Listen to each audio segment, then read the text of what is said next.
नमस्कार प्रेक्षकांनो, मालिकेमध्ये आपल्याला पाहायला मिळणार आहे की आप्पीची आता जबरदस्त एंट्री झालेली आहे आणि आप्पी जी आहे ती आता प्रेस कॉन्फरन्स घेण्यासाठी आलेली आहे। प्रेस कॉन्फरन्सला आप्पी हजर झालेली आहे।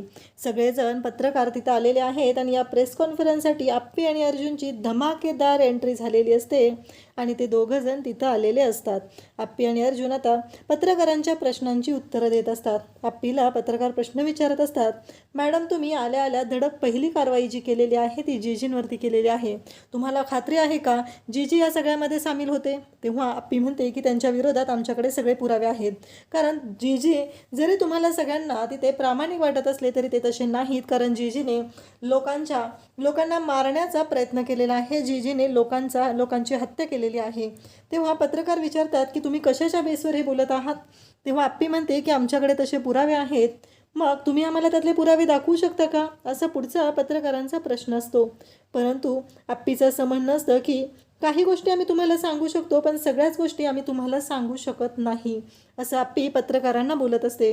काही पुरावे आम्ही तुमच्याकडे देऊ शकतो, तसे व्हिडिओज आहेत, काही आमच्याकडे साक्षीदारही आहेत की जीजींनी आत्तापर्यंत जे केलेलं आहे त्या सगळ्या कारस्थानाचे, हे सगळं पत्रकारांशी बोललं जात असतं।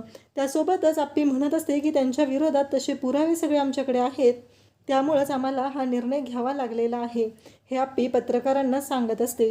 त्यासोबतच आपल्याला पाहायला मिळतं की आप्पी जेव्हा हे सगळं बोलत असते तेव्हा मात्र फुल कॉन्फिडेंटली ती बोलत असते आणि पत्रकारांच्या प्रश्नांची उत्तरं देत असते। त्यासोबतच आपल्याला पाहायला मिळतं की पत्रकार तिथे प्रश्न विचारत आहेत, सगळ्या प्रश्नांची उत्तर आप्पी त्यांच्या देत आहे। सगळं शूट सुरू असतं आणि आप्पीला ते प्रश्न विचारत असतात, तेव्हा आप्पी म्हणत असते, जर आता तुम्हाला कळलं की जे विषारी द्रव्य लोकांच्या पोटात गेलेले होते, जे पाणी, दूषित पाणी किंवा विषारी पाणी लोकांच्या पोटात गेलेलं होतं, ती लोकांना देणारी व्यक्ती ही दुसरी तिसरी नसून कोणी ती जीजी आहे, तर तुमचं काय म्हणणं असेल? तेव्हा मात्र पत्रकारांचं म्हणणं असतं की तुम्ही थेट आरोप करत आहात गिरीश गायकवाड यांच्यावर। अपर्णा सांगत असते की हो, तसे पुरावे आहेत आमच्याकडे आणि लवकरच आम्ही त्यांना आता कोर्टाकडे घेऊन जाणार आहोत। हे सगळं आप्पी आणि अर्जुन बोलत असतात। आप्पी जी बोलत असते, पत्रकारांना उत्तरं देत असते, त्यामुळं अर्जुन तर जामच खुश झालेला असतो। इतक्या दिवसानंतर आप्पी पुन्हा आलेली आहे आणि डायरेक्टली कामावर रुजूही झालेली आहे आणि आप्पीच्या कामाची धडाकेबाज अशी सुरुवात झालेली आहे आणि पहिलीच कारवाई गिरीश गायकवाडवर झालेली असते। त्यानंतर आप्पी आणि अर्जुन बोलत असतात, ते म्हणत असतात की मागच्या वेळेसही त्यांच्या विरोधात आमच्याकडे पुरावे होते, बालकामगार मजूर याच्या संदर्भात आम्ही त्यांना अटक केलेली होती, पण त्यांच्यातल्याच एका माणसाने येऊन आम्हाला तिथं सांगितलं की त्या सगळ्यामध्ये गिरीश गायकवाड यांचा काही संबंध नाही, म्हणून मागच्या वेळेस पुराव्याअभावी त्यांना सोडावं लागलं, पण आता त्यांच्यावर जी कारवाई झालेली आहे ती खूपच डेंजर अशी आहे। त्याचवेळी अर्जुन बोलत असतो, अर्जुन म्हणत असतो की गिरीश गायकवाडने जे काम केलेलं आहे ते खूपच भयानक असं केलेलं आहे। आत्तापर्यंत गिरीश गायकवाडने कितीतरी लोकांची हत्या करण्याचा प्रयत्न केलेला आहे, त्याचा दाखवण्याचा चेहरा हा वेगळा आहे, हे सगळं बोललं जात असतं। आणि त्यासोबतच आपल्याला पाहायला मिळतं, जेव्हा आप्पी हे सगळं मनापासून सांगत असते तेव्हा मात्र तिला खूप मोठा धक्का बसलेला असतो आणि अर्जुन बोलत असतो की अपर्णा मॅडमचा अपघात घडवण्याचा जो प्रसंग आलेला आहे तो फक्त आणि फक्त हा गिरीश गायकवाडमुळेच झालेला आहे। अपर्णा मॅडमचा जो अपघात घडलेला आहे तो गिरीश गायकवाड याच्यामुळेच झालेला आहे, असं इकडे अर्जुन सांगत असतो। त्यासोबतच अर्जुनचं असं म्हणणं असतं की जे काही घडत आहे या सगळ्याला गिरीश गायकवाड जबाबदार आहे। अपर्णा मॅडमवरती एवढा मोठा हल्ला करणं, या सर्व गोष्टी करणं हे वाटतं तेवढी सोपी गोष्ट नाही, पण तरीही अपर्णा मॅडमवरती हा हल्ला करण्यात आलेला आहे आणि या संदर्भात त्यांच्यावरती कारवाई केली जाणार आहे। एवढा मोठा अपघात अपर्णा मॅडमचा झालेला होता, या गोष्टीलाही गिरीश गायकवाड सामील आहे। पत्रकारांची उत्तरं अपर्णा आणि अर्जुन दोघंही देत असतात आणि त्यावेळेस अपर्णा म्हणते की सगळेच पुरावे आम्ही तुमच्यासमोर देऊ शकत नाही, कारण काही पुरावे हे महत्त्वाचे आहेत आणि आम्हाला ते कोर्टातच दाखवावे लागणार आहेत। त्यानंतर एका पत्रकाराला बोलवलं जातं आणि त्या पत्रकाराकडे एक पेनड्राईव्ह देणार असतात। आप्पी आणि अर्जुन दोघांनी काही पुरावे गोळा केलेले आहेत। आप्पीने जे काम केलेलं आहे ते इतकं जबरदस्त आहे की त्याचा विचार कोणीही करू शकत नाही आणि आप्पीची ही कारवाई झालेली असते। त्यातल्या एका पत्रकाराला बोलवलं जातं, अर्जुन त्याला पुढे बोलवतो आणि त्याच्याकडे एक पेनड्राईव्ह देतो आणि त्याला सांगतो की हे काम करायचं आहे, म्हणजे एक गिरीश गायकवाडचा व्हिडिओ आहे तो व्हायरल करायला सांगितलेला आहे, हे काम दिलेलं आहे। म्हणजे आता गिरीश गायकवाडनं पुढं बोलायचंच नाही की त्याने पुरावा नाही किंवा मला हे मुद्दाम केलेलं अडकवलेलं आहे, कारण आप्पीने हे सगळं रेकॉर्ड केलेलं असतं आणि गिरीश गायकवाडला अडकवलेलं असतं. घरी आता सगळेजण बोलत असतात की कलेक्टर अपर्णा सुरेश माने यांचा अपघात जीजी यांनी घडवून आणलेला आहे, अशी ब्रेकिंग न्यूज टी व्हीवरती सुरू असते आणि घरी सगळेजण टी व्ही बघत असतात. तेव्हा मात्र दीपा म्हणत असतो की हे सगळं काय आहे, म्हणजे दिदीच्या बाबतीत का दिदीनं काय वाटोळं केलेलं होतं त्याचं, म्हणून हा माणूस दिदीच्या बाबतीत अशा पद्धतीनं वागलेला आहे, हे सगळं दीपा बोलत असतो. तेव्हा सगळेजण म्हणत असतात की हो, तो माणूस खूपच खालच्या थराला जाणार आहे. त्याचबरोबर रुपाली, मोना सर्वजण तिथं असतात. रुपाली म्हणत असते की मला काय वाटतं माहिती आहे का, आप्पीनं त्याचबरोबर आपण कुणीच त्या माणसाच्या नादी नाही लागलं पाहिजे, हे सगळं बोलणं सुरू झालेलं असतं. आणि त्यासोबतच जेव्हा घरातले सगळेजण बोलत असतात आणि सगळ्यांचं बोलणं सुरू असतं तेव्हा मोना म्हणत असते हो, तो माणूस एवढ्या खालच्या थराला जाऊ शकतो कारण वंशांचा त्याने अपघात घडवून आणलेला आहे. त्यावेळेस बाकीचे म्हणत असतात की एवढ्या शहरातल्या लोकांना मारण्याचा त्यानं प्रयत्न केलेला आहे, तर त्याच्यासाठी अपर्णाचा अपघात घडवणं एवढी काय मोठी गोष्ट आहे. तेवढ्यातच अमोल तिथं आलेला असतो आणि अमोल म्हणत असतो की मा कधी येणार आहे. तेव्हा दीपक त्याला सांगतो की हो, येईल आत्ताच, कारण तुझे बाबा पण गेलेले आहेत ना, त्यांना फोन करावा लागेल आणि त्यानंतर मा येईल. बाबा आणि मा एकत्रच येतील. आणि मग अमोलला तो सांगत असतो की अमोल, तू वरती जाऊन थांब, कारण मा आली की मी तुला बोलवतो. सगळ्यांना मात्र प्रश्न पडलेला असतो, आप्पी असेल का सापडलेली, आप्पी कुठं असेल, हे अनेक प्रश्न सगळ्यांच्या समोर असतात आणि यांना कळत नसतं की आता पुढं काय होणार आहे. तेव्हा आता दीपाला अर्जुनने का आणलं, हा मोठा प्रश्न सर्वांच्या समोर असतो. कारण अर्जुन दीपाला घेऊन का आलेला आहे, कारण अर्जुनने असं करायला नको होतं, असं सगळ्यांचं म्हणणं असतं. त्यावेळेस कदमांना मात्र राग आलेला असतो, कारण अर्जुनने हेच केले ते पूर्णपणे चुकीचे केले, आपल्याला अंधारात ठेवलेलं आहे, अर्जुनने हे सगळं करायला नको होतं, हे त्यांचं बोलणं चाललेलं असतं. आणि त्यासोबतच मोनाही तिथं असते. मोना म्हणत असते की त्यांनी ना सगळं हे छोट्या सरकारांसाठी केलेलं आहे. इकडे आप्पी आणि अर्जुन आता दीपाच्या भावांना भेटायला आलेले असतात. त्यांना चहा, बिस्किट, पाणी सर्व देत असतात, कारण बिचारी लेकरं 2 दिवस उपाशी असतात, त्या जीजीने त्यांना उपाशी ठेवलेलं असतं. आणि त्याचबरोबर अर्जुन त्यांना देतो. तेव्हा अपर्णा आता त्यांना सांगत असते, कारण त्यांचा मोठा भाऊ दाद्या जो आहे त्याला आता जेलमध्ये टाकलेला आहे, त्याला शिक्षा होणार आहे. आत्तापर्यंत त्याने जे कांड केलेलं आहे त्या गोष्टीची शिक्षाही त्याला होणार असते. आणि त्यासाठी मग अपर्णा त्यांना बोलत असते, तुम्हाला माहिती आहे का, तुमचा दादा आहे ना, त्याने त्या वाईट माणसाची साथ दिलेली होती. तेव्हा ते सांगत असतात की नाही, तो तसाच आहे, आम्हाला माहिती आहे, तुम्ही त्याला मारणार आहात का, असं ती छोटी बोलत असते. तेव्हा अपर्णा म्हणते की नाही. अर्जुन म्हणतो की त्याला काय शिक्षा होणार ते आम्ही नसतो ठरवत, ते कोर्ट ठरवतं. पण बाळांनो, लवकरच तुमचा दादा पुन्हा तुमच्यामध्ये येईल, कारण तो वाईट माणसांच्या नादी लागलेला होता ना. तेव्हा ही लेकरं सांगतात की ठीक आहे, कारण तो असंही अक्कीला आणि आम्हाला त्रासच देत असतो, आम्हाला कधीच खायला वगैरे आणून देत नाही. हे सगळं ते आप्पी आणि अर्जुन या दोघांनाही सांगत असतात. त्यानंतर ते म्हणत असतात की आम्हाला आमच्या अक्कीला भेटायचं आहे, आम्हाला अक्कीला भेटायचं आहे, असं ते म्हणू लागलेले असतात. तेव्हा आप्पी आणि अर्जुन दोघंही त्यांना घेऊन निघालेले असतात, कारण त्यांना घेऊन जाणं गरजेचं असतं. आणि दीपा त्यांची वाट बघत असते, कारण दीपाला पण त्या सगळ्यांची खूपच आठवण येत असते, म्हणून दीपाही त्यांची वाट बघत थांबलेली असते. मग हे सगळेजण आता जातात. इकडे बापू म्हणत असतात की अहो, असं काय बोलताय विनायकराव तुम्ही, अर्जुननं जे केलेलं आहे ते अगदी बरोबरच आहे, तुम्ही असा विचार करा ना, जे घडलेलं होतं ते खरंच खूप भयानक होतं, कारण 2-3 वेळा आपल्या अमोलला चक्कर आलेली होती, त्यामुळे हे सगळं करणं गरजेचं होतं. त्यावेळेस इकडे दीपक पण म्हणत असतो की हो, दाजींनी जे केलेलं आहे ते आपल्यासाठीच केलेलं आहे. रुपाली म्हणत असते की नाही, पण त्या दीपाला असं घरात आणायला नको होतं. आणि त्याचबरोबर इकडे स्वप्नील पण म्हणत असतो, अर्जुनने जो निर्णय घेतलेला होता तो आपल्यासाठीच घेतला होता. तेव्हा बापूंचं असं म्हणणं असतं की काहीही झालं तरीही महत्त्वाची गोष्ट अशी होती की त्याने जे केलेलं आहे ते आपल्या अमोलसाठी केलेलं आहे, त्यामुळं आपण त्याला असं वाईट समजायला नको आहे. आणि जेव्हा अर्जुन घरी येईल तेव्हा कळेल, आणि त्याला वेळ मिळाला असेल तेवढ्यात त्याला आता आप्पी सापडली असेल, काय माहिती, जोपर्यंत अर्जुन घरी येत नाही तोपर्यंत गोष्टी क्लिअर होणार नाहीत, असं बोलणं सुरू झालेलं असतं. सगळेजण बोलत असतात. त्याचबरोबर इकडे आपल्याला पाहायला मिळतं की आर्या त्याचबरोबर आप्पी आता दीपाच्या भावंडासनी म्हणजे दीपाच्या चिलापिलांना घेऊन घरी येतात. दीपा मात्र तिथे तिच्या नेहमीच्या वेशात तयार होऊन बसलेली असते आणि दीपा आल्या आपल्या चिलापिलांना भेटते आणि चिलापिलांना म्हणू लागते की कसे आहात रे तुम्ही. तेव्हा ते म्हणतात की अक्के, अगं बघ ना, त्या माणसांनी आम्हाला ना बांधून पण ठेवलं होतं, आम्हाला काही खायला प्यायला पण दिलं नाही. ती माणसं खूप वाईट होती. अर्जुनही तिथं बसलेला असतो आणि मग इकडे दीपा म्हणत असते की खरंच मॅडम तुम्ही लय भारी आहेत, तुम्ही ना आम्हाला माझ्या चिल्यापिल्यासने आणलेलं आहे, असं ती बोलत असते. आणि तेव्हा इकडे आप्पीचं पण म्हणणं असतं की तुला शब्द दिलेला होता ना आणि तो पाळलेला आहे. इकडे दीपा पण खुश झालेली असते. दीपाला खूप भारी वाटत असतं, दीपाला कौतुक वाटत असतं, कारण आज तिने पहिल्यांदा अशी माणसं बघितलेली असतात आणि या सगळ्या माणसांमुळेच तिच्यासमोर एक नवीन जग असतं ते आलेलं असतं. इतके दिवस त्या गावातली ती वडापावची गाडी, ती झोपडी, पैसे कमवून आणायचे, राजा त्या पैशांची दारू प्यायचा, ह्या चिल्यापिलांची उपासमार, हे सगळं दीपा बघत असते.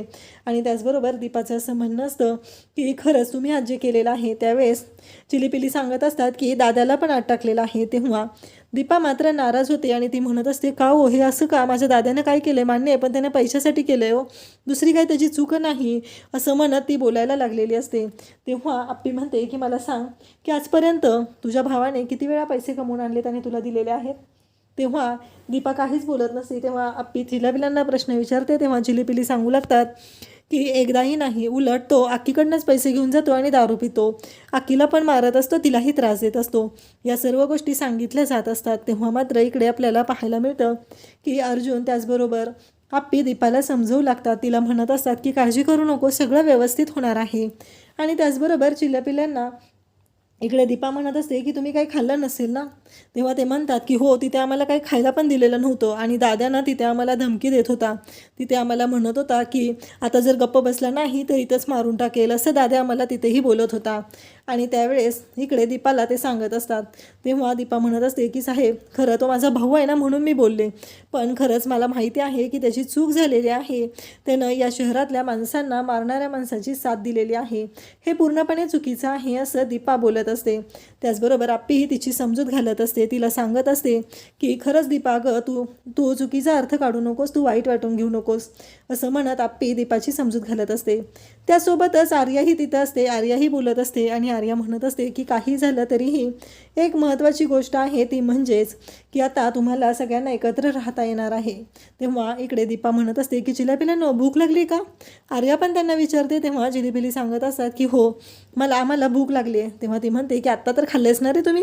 तेव्हा मात्र ती सांगत असतात की हो, आत्ता खाल्लं आहे, पण आता किती वेळ झालं त्याला खाऊन, आणि मग बाद झालं की आता भूक लागली आम्हाला परत, असं ते बोलत असतात. आणि तेव्हा मात्र आर्या त्यांना घेऊन आत जाते.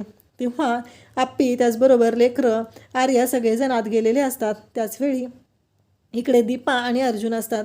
दीपा म्हणत असते की साहेब, खरंच आज तुम्ही जे काम केलेलं आहे ना ते खूप भारी केलेलं आहे. अर्जुन सांगत असतो की यापुढंही मी तुझ्या चिल्यापिल्यांची जबाबदारी घेणार आहे, त्यांचा शिक्षणाचा खर्च घेणार आहे. तेव्हा दीपा म्हणत असते अहो साहेब, स्वाभिमानाने वागायला तुम्हीच शिकवलं आणि आता तुम्हीच म्हणणार आहात का हे सगळं अशा पद्धतीनं घडत आहे. आता तुम्हीच बोलत आहात की या पद्धतीनं तुम्ही आता माझ्यावर उपकार करणार आहात. तेव्हा इकडे दीपा म्हणत असते आणि हात जोडत असते, तसं नाही आहे साहेब, तुम्ही आम्हाला जे काय सांगितलेलं आहे, आमच्यावर जी काय तुम्ही आमच्यावरती जे केलेलं आहे ते सगळंही खूपच लाख मोलाचं आहे, हे सगळं बोललंच जात असतं. आणि तेव्हा मात्र अर्जुनच्या समोर ती हात जोडत असते. तेव्हा अर्जुन म्हणत असतो की शक्यच नाही, हे सगळं अशा पद्धतीनं घडत असतं. तेव्हा मात्र आपल्याला पाहायला मिळतं की या सर्व गोष्टी जेव्हा घडत असतात तेव्हा इकडे दीपा अर्जुनचे आभार मानत असते, परंतु अर्जुन म्हणत असतो की नाही, काहीही झालं तरीही दीपा, मी जी जबाबदारी घेतलेली आहे ती मी पार करणारच आहे, असं अर्जुन तिला सांगत असतो. त्यासोबतच आपल्याला पाहायला मिळतं की जेव्हा या सर्व गोष्टी घडत असतात तेव्हा मात्र अर्जुनलाही खूप आनंद झालेला असतो. इकडे चिंचुके मात्र थांबलेला असतो आणि जीजी मात्र त्याला आवाज देत असतो. जीजीचं असं म्हणणं असतं की ए चिंचुके, जरा इकडे ना, एक फोन लावून देशील का, असं म्हणत चिंचुके त्याला बोलत असतो. परंतु चिंचुकेला बोलवल्यानंतर चिंचुके जातो उठून आणि जीजी म्हणतो की तू जेवढे पैसे मागशील ना तेवढे पैसे मी तुला द्यायला तयार आहे, त्यामुळं हे सगळं जे काय आहे ना ते तुला करावं लागेल, असं चिंचुकेला तो सांगत असतो. शेवटी नाईलाज असतो, चिंचुके जायला निघतो. आणि चिंचुके जेव्हा तिथं जातो तेव्हा मात्र इकडे आपल्याला पाहायला मिळतं की जेव्हा या सर्व गोष्टी घडत असतात तेव्हा चिंचुके आता तिथं गेलेला तर असतो, परंतु चिंचुके जीजीला म्हणतो काय काम आहे बोल. तेव्हा तो सांगत असतो की तुला एक काम करावं लागेल, आणि चिंचुकेच्या कानात तो सांगत असतो. आणि तेव्हा मात्र चिंचुके त्याला म्हणतो हे निघ, असं म्हणत त्याला तिथून हाकलून लावतो. तेव्हा मात्र वाट लागलेली असते ती म्हणजे इकडे गिरीश गायकवाडची जीजीची तर त्यानं लायकी काढलेली असते. कारण जीजीचं असं म्हणणं असतं की मी तुला तेवढे पैसे द्यायला तयार आहे. परंतु इकडे चिंचुके म्हणत असतो की उपयोग काय आहे, तुझ्याकडे इतका पैसा आहे ना, त्याचा उपयोग काय आहे. कारण तू विचार कर ना, आत्ता मला सरकार जेवढं पगार देते तेवढ्या पगारावर मी जगत आहे आणि सुखाने झोपत आहे. लेकरं माझी सुखाने रांधत आहेत. तुझा एवढा पैसा असून तू आज इथं खितपत पडलेला आहे. त्यामुळं तुझा पैसा तुझ्याकडे ठेव, आम्हाला त्या पैशांची अजिबात गरज नाही. हे सगळं बोललं जात असतं आणि चिंचुकेने तर जीजीची चांगलीच लायकी काढलेली असते. त्याचबरोबर राजाला तो धडकतो आणि राजाला लगेचच तो म्हणू लागतो की हे बाजूला सरक आहे. तेव्हा राजा तिथं खानदेशी जीजीच्या वाजवतो आणि त्याचबरोबर आपल्याला पाहायला मिळतं की जीजी म्हणत असतो तू माझ्यावर हात उचल ना. तेव्हा राजा म्हणतो ते आधीच करायला पाहिजे होतं, लायकीच तुझी आहे ती. आणि जीजीची माणसं तिथं असतात. जीजीला असं वाटत असतं की आता माझी माणसं तिथं माझ्यासोबत आहेत तर मला फायदा होईल. परंतु ती माणसंसुद्धा आता इकडे जीजीच्या विरोधात असतात आणि जीजीच्या अंगावर धावून जात असतात. कारण आजपर्यंत जीजीसाठी त्यांनी काम केलेलं आहे, पण जीजीने मात्र प्रत्येक वेळेस कुत्र्यासारखी वागणूक त्या लोकांना दिलेली असते. त्यामुळं त्यांनाही तेवढाच राग आलेला असतो. इकडे चिंचुके म्हणत असतो की मला एक कळलेलं आहे या नोकरीमध्ये, कारण प्रत्येक दिवस हा सारखा नसतो आणि मला हे प्रत्येक वेळेस जाणवत असतं, असं त्याचं बोलणं असतं. इकडे पाहायला मिळतं की आर्या त्याचबरोबर अर्जुन सगळेजण असतात. आप्पी तिथं असते. आर्या येते आणि म्हणते की अर्जुन सर आणि अपर्णा मॅडम, आज तुम्ही जी कामगिरी केलेली आहे ना ती खूपच भारी आहे आणि जेव्हा तुम्ही एकत्र असताना तेव्हा मात्र खूपच बेस्ट असं काम करता, असं आर्या बोलत असते आणि त्या दोघांचं कौतुक करत असते. तेव्हा अर्जुन म्हणतो की आर्या असं नाही आहे, तुला माहिती आहे का, मी तुला इतकं सांगत होतो पण तू तुझा शोध मात्र थांबवला नाही आणि तू मात्र कायमस्वरूपी शोध घेतच राहिले आणि एवढं सगळं केलेलं आहेस, असं तो आर्याला बोलत असतो. आर्या म्हणत असते पण सर माझ्याकडून तर चुकलेलं आहे ना, मी प्रत्येक वेळेस असंच वागत होते आणि त्या माझ्या चुका झालेल्या आहेत. हे सगळं बोलणं सुरू झालेलं असतं. त्यासोबतच आपल्याला पाहायला मिळतं की अर्जुनही खुश असतो. आर्या म्हणते की तुम्ही दोघं जेव्हा एकत्र असाल ना तेव्हा मला खूप छान वाटणार आहे आणि तेव्हा माझ्या मनासारख्या गोष्टी घडणार आहेत. हे सगळं बोलणं सुरू झालेलं असतं आणि त्यासोबतच आर्याही इकडे खुश झालेली असते आणि अर्जुनही तेवढाच खुश झालेला असतो. त्यासोबतच अर्जुन म्हणत असतो की आत्तापर्यंत ज्या गोष्टी घडत होत्या त्या खूप छान होत्या, असंही तो सांगत असतो. इकडे आर्या म्हणत असते पण अर्जुन माझ्याकडून चुका झालेल्या आहेत, माझ्याकडून ज्या चुका झालेल्या आहेत त्या चुकांसाठी तुम्ही दोघांनी मला माफ करावं, असं म्हणत ती अर्जुन आणि आप्पीचा जो हात आहे तो एकमेकांच्या हातात देते आणि म्हणते तुम्ही दोघं असेच एकत्र राहा. आजपर्यंत मी ज्या चुका केलेल्या आहेत त्यासाठी मी तुमच्या दोघांची माफी मागते. इकडे आप्पी पण खुश झालेली असते आणि आप्पीलाही तेवढाच आनंद झालेला असतो. आर्यालाही आनंद झालेला असतो. आप्पी आणि आर्या दोघेही खुश असतात. इकडे घरी सगळे वाट बघत असतात. अमोल आलेला असतो. अजून माझे बाबा कसे आलेले नाहीत, मा कशी येणार आहे, मा कधी येणार आहे, असं त्याचं बोलणं चाललेलं असतं आणि तो आप्पीची वाट बघत असतो. त्यासोबतच घरातले सगळे त्याची समजूत घालत असतात. तेव्हा अमोल म्हणतो की कधी येणार आहे. तेव्हा इकडे सगळे वाट बघत असतात. अर्जुनला आपण फोन करूया असं त्यांचं सगळ्यांचं म्हणणं असतं. पण अर्जुन कामात आहे त्यामुळे तो फोन उचलत नाही हे सगळ्यांच्या लक्षात आलेलं असतं. कारण आज दीपालाही घेऊन ये असं दीपाला मेसेज करायला सांगितलेलं असतो. कारण दीपाही सोबत येणं गरजेचं आहे असं सगळ्यांना वाटत असतं. तिनं आपल्यासाठी जे केलेलं आहे ते खरंच खूप मोठं काम आहे.